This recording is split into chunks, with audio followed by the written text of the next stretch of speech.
Let's speak to the Conservative MP, Amanda Milling, a former chairman of the party, who has called for candidates to keep their campaigns positive. So, Amanda, this is what you want, not blue on blue. How do you think the debates have gone so far, then? So, Esther, I'm thrilled to be with you this afternoon. And I've been really concerned over the last couple of weeks about the nature of the debate, the kind of the tone of the debate.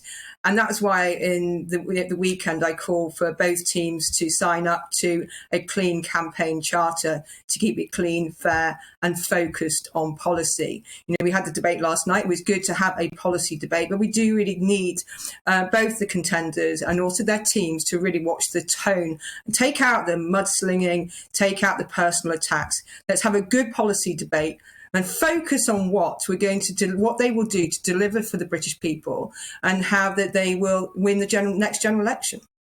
And Amanda, since 2015, since you've been an MP and chairman of the party and a whip, you've seen 3 leadership elections. How does this one fare to the other 2? As you say, this is a lot of leadership elections in a fairly short period of time. That this one does feel particularly toxic. It does feel there's an awful lot of personal attacks, which is why I'm calling on both of the contenders for the leadership and also their teams to dial it down, to focus on what they're going to deliver. That we want to hear them set out the stall. It's good and right to have a policy debate, but it needs to be done in a way that is respectful and dignified. And whilst at the end of the debate they were pleasant to one another, what you did see, though, is there are teams setting out attacks online. So a spokesman for Liz saying Rishi is not fit to hold office, and then sort of, adding to that he was simply mansplaining, shouty private school behaviour, desperate, unbecoming and a gift to Labour. That's not right either, surely.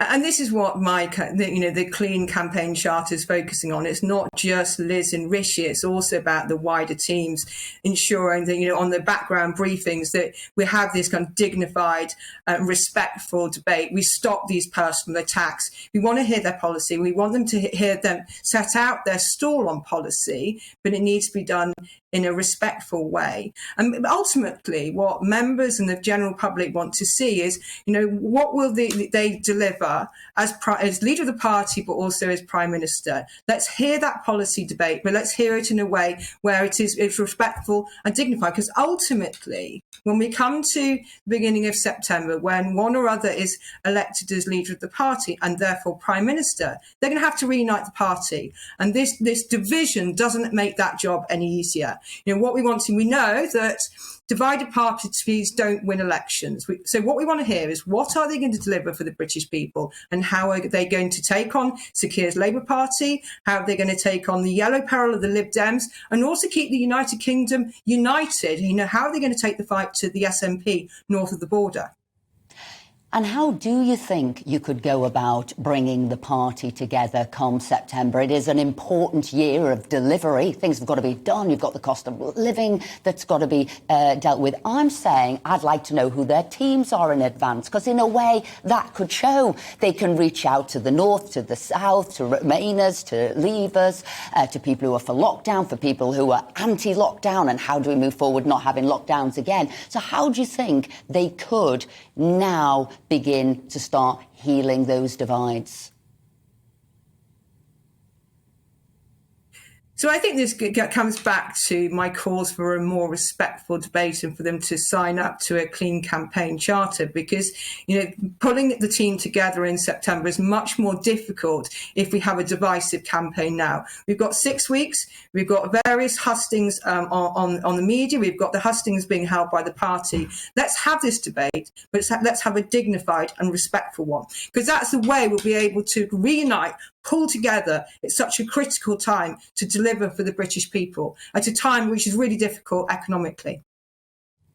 And Nadine's comments about Claire accessories, earrings and sort of expensive suits, that was a low blow, was it not? I mean, who cares? Surely, I'd love to have an expensive suit, don't care about earrings. So really, for Tories to be talking about that?